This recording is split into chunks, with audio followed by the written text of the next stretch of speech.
देखो यार, अगर तुम लोग ट्राइबल चीफ रोमन रेंस और ब्लड लाइन के फैन हो तो ये वीडियो तुम्हारे लिए होने वाली है, क्योंकि गाइस WWE के अंदर ब्लड लाइन में सोलो सकवा और जिमी उसो के बाद दो और न्यू मेंबर्स का डेब्यू बहुत ही जल्द होने में WWE में कैरियन क्रॉस के फ्यूचर प्लान को लेकर बैक स्टेज से काफी बड़ी अपडेट आ रही है। बेकी लिंच के NXT टाइटल को हार जाने के बाद बेकी लिंच का NXT में क्या फ्यूचर होगा, इसको लेकर भी काफी बड़ी अपडेट आ रही है। साशा बैंक WWE पर रिटर्न होंगी या नहीं, इसको लेकर काफी बड़ा खुलासा हो चुका है। तो गाइज वहीं ड्रू मैकिंटायर ने WWE के रिलीज रेसलर्स को लेकर उनकी तरफ से काफी बोल्ड प्रेडिक्शन कर दिया है। और गाइज CM पंक के WWE पर रिटर्न प्लान को लेकर रेसलिंग ऑब्जर्वर की तरफ से एक और बड़ा स्टेटमेंट आ चुका है। तो गाइज चलिए बिना किसी देरी के शुरू करते हैं इस वीडियो को। और गाइज सबसे पहले बात करेंगे रोमन रेंस की।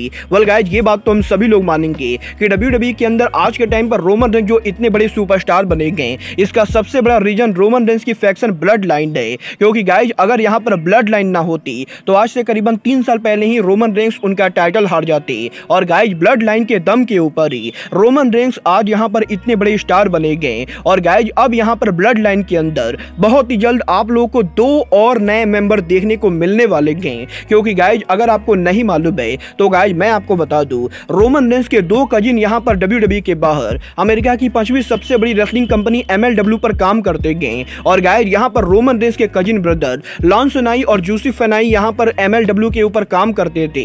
बट गाइज आज यहाँ पर MLW के अंदर से लॉन सोनाई और जूसी फेनाई ने उनका यहाँ पर रिलीज मांग लिया है। और गाइज MLW अगर यहाँ पर इन दोनों को रिलीज कर देती गए तो गाइज बहुत ही जल्द ये दोनों WWE के ऊपर डेब्यू करने वाले गए। और गाइज ये चीज 100% कंफर्म मानी जा रही है कि लॉन सोनाई के MLW से रिलीज मांगने के बाद बहुत ही जल्द WWE लॉन सोनाई और जूसी फेनाई को WWE पर लाने वाली गए। और ये दोनों हमें यहाँ पर WWE के अंदर ब्लड लाइन के मेंबर बनते हुए दिखाई देंगे। वेल गाइस देखना बहुत ही दिलचस्प होने वाला है कि WWE यहाँ पर इन दोनों का डेब्यू कब और कैसे कराती गए। बट गाइस चलिए फिलहाल आगे बढ़ते और बात करते हैं कैरियन क्रॉस के फ्यूचर प्लान की। वेल गाइस ये बात तो मैं आप लोगों को ऑलरेडी बता चुका हूँ। WWE के क्राउन ज्वेल पे-पर-व्यू के बाद WWE कैरियन क्रॉस का टीवी रिटर्न कराने वाली गए। और कैरियन क्रॉस को WWE के अंदर मेजर हिल पुश मिलने वाला है। बट गाइस यही कैरियन क्रॉस के WWE में वर्ल्ड चैंपियनशिप मैच लड़ने को लेकर अब बैक स्टेज से बड़ी अपडेट आ चुकी है। वेल गाइज इस हफ्ते बैक स्टेज से अपडेट आ रही है कि आज से करीबन 3 से 4 महीने पहले WWE के स्मैकडाउन के ऊपर कैरियन क्रॉस के रिटर्न होकर रोमन रेंस को कन्फ्रंट करने के बाद अब यहां पर WWE के अंदर इन फ्यूचर कैरियन क्रॉस भी रोमन रेंस के साथ राइवलरी करने वाले गए। और गाइज वैसे तो ऑलरेडी WWE के अंदर इस समय WWE Cody Rhodes, AJ style जैसे रेसलर्स की राइवलरी रोमन रेंस के साथ प्लान कर रही है। बट गाइज यहां पर कैरियन क्रॉस भी WWE के वन ऑफ द रेसलर्स में से होने वाले गए, जो आपको बहुत ही जल्द WWE के अंदर रोमन रेंस के साथ राइवलरी करते हुए दिखाई देंगे। वेल गाइस देखना बहुत ही दिलचस्प होने वाला है कि WWE कैरियन क्रॉस और रोमन रेंस की राइवलरी कैसे बिल्ड करती गए। बट गाइस चलिए फिलहाल आगे बढ़ते हैं और बात करते हैं बेकी लिंच के NXT फ्यूचर की। वेल गाइस बात करें यहाँ पर बेकी लिंच की तो गाइस ये बात तो हम सभी लोगों ने देखा, इस हफ्ते WWE के NXT हैलोवीन हवा के ऊपर बेकी लिंच उनका टाइटल लाइला वेल्किरा के खिलाफ हार चुकी गई। और गाइस यही बेकी लिंच के टाइटल के हार जाने के बाद अब WWE के बैक स्टेज से रिपोर्ट आ रही है कि WWE ने जब बेकी लिंच को NXT वुमेन चैंपियन बनाया था उसी समय WWE के मैनेजमेंट ने यह तय कर लिया था कि बेकी लिंच उनका टाइटल लाइला वेल्किरा के खिलाफ हारेंगी। और गाइस WWE के इनिशियल प्लान के हिसाब से WWE हमेशा से बेकी लिंच को WWE के अंदर 4 से 5 महीने के लिए काम कराना चाहती थी, जिससे कि WWE NXT के रोस्टर को बिल्डअप मिलता। और गाइस WWE के इनिशियल प्लान के हिसाब से हमेशा से बेकी लिंच उनका टाइटल हैलोवीन हावक पे हारने वाली थी। और अब जबकि बेकी लिंच उनका टाइटल हार चुकी गए तो गाइस वो यहाँ पर NXT को लीव करने वाली गए। और अब यहाँ पर WWE के अंदर आप लोगों को शायद ही बेकी लिंच NXT की देखने को मिलेंगी। वेल गाइस अब ये तो आने वाला टाइम बताएगा कि बेकी लिंच NXT पर दोबारा कब आएंगी। गाइस चलिए फिलहाल आगे बढ़ते और बात करते हैं WWE के रिलीज रेसलर्स की। वेल ये बात तो हम सभी लोगों को मालूम है, आज से करीबन 1.5 से 2 महीने पहले WWE ने Dolph Ziggler, Matt Riddle, Mustafa Ali सहित मल्टीपल रेसलर्स को कंपनी से फायर कर दिया था। और गाइस यही इन सभी रेसलर्स के WWE से फायर होने के बाद अब इस हफ्ते ड्रू मैकिंटायर के लेटेस्ट इंटरव्यू के अंदर ड्रू मैकिंटायर ने इन रेसलर्स के फ्यूचर को लेकर बात की गई। यहाँ पर ड्रू मैकिंटायर का ये कहना है कि कुछ सालों पहले WWE ने ड्रू मैकिंटायर को भी फायर किया था।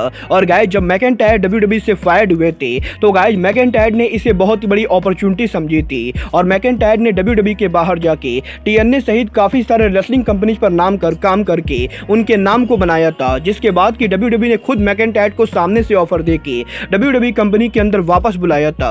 और गाइज ड्रू मैकिंटायर का ये कहना है कि WWE के ऐसे बहुत सारे रेसलर्स हैं जो WWE के अंदर तो बेकार रेसलर हुआ करते थे, बट कंपनी से बाहर जाने के बाद वो यहाँ पर दूसरी कंपनी पर काम करके अपने कैरेक्टर को बिल्ड करके आज के टाइम पर सम ऑफ द बिगेस्ट सुपरस्टार है। और गाइज इसका सबसे बड़ा एग्जांपल कोडी रोड्स है। और गाइज इसीलिए ड्रू मैकिंटायर ये बिलीव करते हैं कि WWE ने जिन भी रेसलर्स को फाइट किया है उन रेसलर्स को अब यहाँ पर अपने करियर को नया मौका देना चाहिए। और गाइज EC3 और मैट कार्डोना जैसे रेसलर्स के साथ मिलकर उन रेसलर्स को इंडिपेंडेंट रेसलिंग पर अपने नेम को बिल्ड करना चाहिए। और गाइज अगर यहाँ पर रेसलर्स अपने नाम को बिल्ड करेंगे तो गाइज आगे चलकर WWE वो खुद कंपनी होगी जो सामने से इन रेसलर्स को कंपनी पर वापस लाएगी। और जब ये दोबारा कंपनी पर आएंगे तो ये यहाँ पर पहले के मुकाबले भी बड़े सुपरस्टार होंगे। मैं यहाँ पर मैकिंटायर की बातों से पूरी तरह से एग्री करता हूँ। और गाइज मुझे भी लगता है कि WWE जिन भी रेसलर्स को फाइट करती गए वो रेसलर चाहें तो अपने आप को और भी बड़ा सुपरस्टार बना सकते गए। बट गाइज चलिए फिलहाल आगे बढ़ते हैं और बात करते हैं CM पंक के WWE रिटर्न स्टेटस की। वेल ये बात तो हम सभी लोगों को मालूम है, CM पंक WWE के सर्वाइवर सीरीज पर रिटर्न होने वाले गए और इस चीज को लेकर लगातार रूमर चल रही गए कि CM पंक को WWE के सर्वाइवर सीरीज पर वापस लाया जाएगा। बट गाइज यहीं अभी हफ्ते पंक के रिटर्न होने को लेकर रेसलिंग ऑब्जर्वर की तरफ से एक और बड़ी अपडेट आ चुकी है। यहाँ पर रेसलिंग ऑब्जर्वर डेव मेल्जर का ये कहना है कि फिलहाल तो यहाँ पर WWE के बैक स्टेज के ऊपर WWE में हर कोई इस बात से इनकार कर रहा है कि CM पंक WWE पर आने वाले गए। और जब यहाँ पर डेव मेल्जर ने भी बैक स्टेज एरिया पर बात की तो WWE के मैनेजमेंट ने ये क्लियर मना कर दिया है कि CM पंक WWE पर नहीं आने वाले गए। बट गाइस यहाँ पर डेव मेल्जर ये बिलीव करते गए कि WWE पॉसिबली चीजों को अनप्रेडिक्टेबल बनाने के लिए सामने से बिल्कुल ही मना कर रही गए। और गाइस यहाँ पर डेव मेल्जर ये बिलीव करते गए कि पॉसिबली WWE के अंदर 3 से 4 हायर ऑफिशियल को छोड़ के किसी को भी ये बात नहीं मालूम है कि CM पंक के साथ क्या चल रहा है। और गाइस इसीलिए CM पंक WWE पर रिटर्न होंगे या नहीं इसको लेकर किसी को कोई भी आइडिया नहीं गए।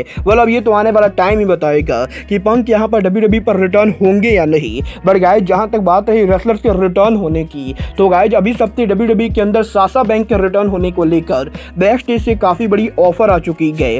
गाइस इस हफ्ते WWE के बैक स्टेज से अपडेट आ रही है कि साशा बैंक्स के WWE के बाहर NJPW पर काम करने के बाद और WWE के मैनेजमेंट के चेंज होने के बाद अगर यहाँ पर साशा बैंक्स चाहे तो वो यहाँ पर WWE पर आराम से रिटर्न कर सकते हैं। क्योंकि गाइस रेसलिंग ऑब्जर्वर का ये बिलीव करना है कि WWE के मैनेजमेंट के चेंज होने के बाद और ट्रिपल एच के हेड ऑफ क्रिएटिव बनने के बाद WWE कंपनी यहाँ पर साशा बैंक को लेने के लिए पूरी तरह से ओपन है। और गाइस अब यहाँ पर ये पूरे साशा बैंक के ऊपर डिपेंड करता है कि वो यहाँ पर WWE पर आना चाहती है या नहीं। गाइस मुझे तो ऐसा बिल्कुल भी नहीं लगता है कि साशा बैंक WWE पर वापस जाना चाहती होंगी।